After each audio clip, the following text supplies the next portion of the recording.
Hej! Każdego dnia mijają Was osoby głuche, często o tym nie wiecie. Zarówno w sytuacjach prywatnych, jak i zawodowych może się zdarzyć, że będziecie musieli skomunikować się z osobą głuchą. Co wtedy zrobić? Przede wszystkim zachowaj spokój. Nawet jeśli nie znasz języka migowego, nie panikuj. Uwierz mi, że nie jesteś pierwszą taką osobą w życiu danego głuchego. Głusi wiedzą, że Polacy w większości nie potrafią migać. W związku z tym głusi od razu sami wyjdą z inicjatywą i pokażą Ci, w jaki sposób chcą się z Tobą skomunikować. I to jest druga rada. Nie narzucaj swojego sposobu komunikacji. Niech osoba głucha pokaże Ci, w jaki sposób chce się z Tobą porozumieć. Niektórzy mają implanty i to pozwala im na komunikację foniczną.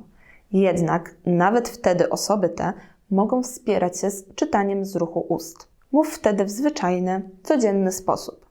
Nie mów przesadnie wolno, nie otwieraj bardzo szeroko ust, nie podnoś głosu. Pamiętaj też o niezasłanianiu ust, np. ręką, i o utrzymywaniu kontaktu wzrokowego z osobą głuchą.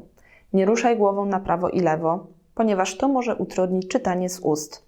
Nie odwracaj się również do takiej osoby tyłem. Jednak nie każda osoba głucha czyta z ruchu ust i używa implantów. Co wtedy? Kolejnym sposobem jest porozumiewanie się na piśmie. W zależności od miejsca i możliwości. Może to być pisanie na kartkach lub na telefonie. Możesz również używać aplikacji, która zdania wypowiadane przez Ciebie zamieni na tekst wyświetlany na smartfonie, ponieważ coraz więcej telefonów systemowo ma wbudowaną funkcję rozpoznawania głosu. Jednak nie każdy głuchy zna język polski na poziomie umożliwiającym swobodną komunikację. Osoba głucha może również zdecydować się na korzystanie z usługi polegającej na tłumaczeniu w czasie rzeczywistym. Odbywa się to za pomocą aplikacji. Tłumacz znajduje się w telefonie i na bieżąco tłumaczy zarówno zdania wypowiadane przez Ciebie w języku polskim na język migowy, jak i zdania migane przez osobę głuchą na język polski. Jak widzicie, jest kilka sposobów na komunikację z osobą głuchą.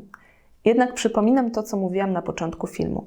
To osoba głucha wybiera dogodny dla siebie sposób, a Wy musicie się do tego sposobu dostosować.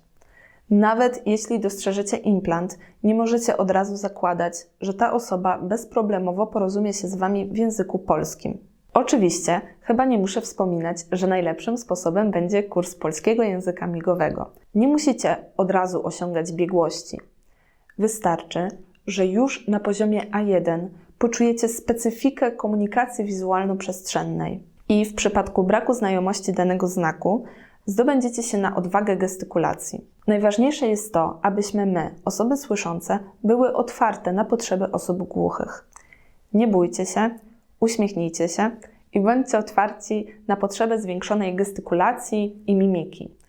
Głuchy to po prostu osoba obcojęzyczna.